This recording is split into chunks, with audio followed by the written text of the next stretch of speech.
All right, so today I wanted to talk about why it's actually so hard to change as a person.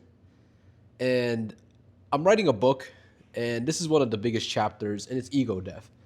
And I don't mean the one like you take a psychedelic or the Buddhist version of ego death.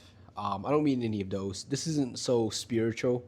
It's even more logical than you would presume, right? But the reason why we don't want to change and we hate change. People hate change. I think it's just natural, right? You have a fear of changing your job or anything like that.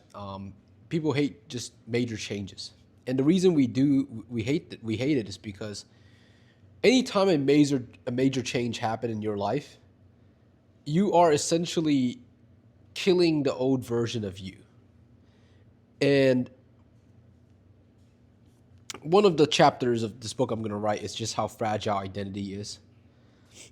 So who you think you are, if you're religious, maybe you can tie back to the soul, but let's just say who you think you are on this planet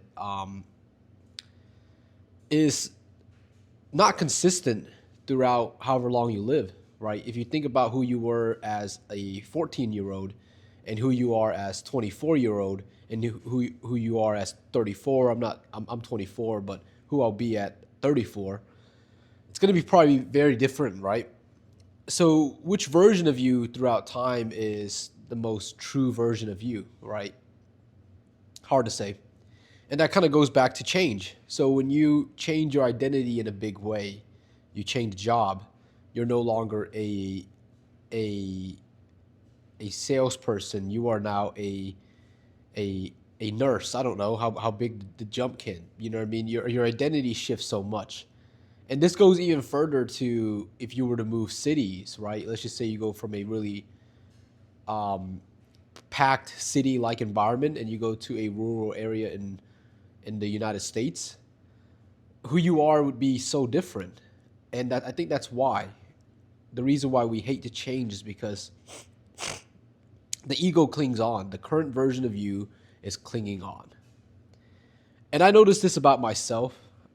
For a couple days, I've been going through some changes recently, and I've noticed that I was so restless, and I didn't know what to blame.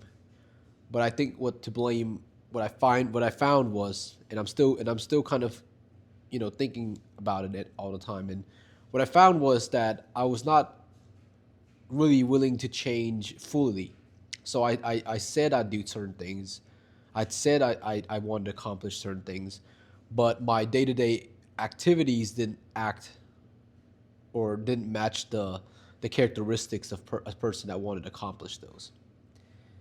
And once I just jump right in, it's just like when you jump in a cold pool or cold body of water.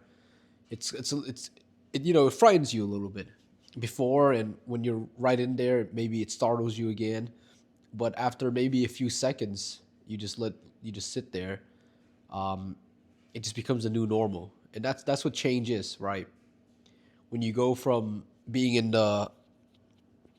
dry and warm, and you jump in, and you all of a sudden you're cold, but then within like a minute, you're not cold anymore. This is just the new normal, right? That's kind of like what identity change is. And just like how we're fearful to jump in that body of water, we just hate to change. But I'll tell you something. I've been the one that didn't jump in the pool at parties, and I've been the one that have jumped in the pool, and almost without a doubt, 100% of the time, you have to jump in that pool, or else why did you even show up, right? But let me know. I found it really hard to change, even though how self-aware I think I am. It was just hard to do certain changes. So if you guys have any thoughts to add to this, maybe you guys have a solution to change easier, that would be great to hear as well. Thank you.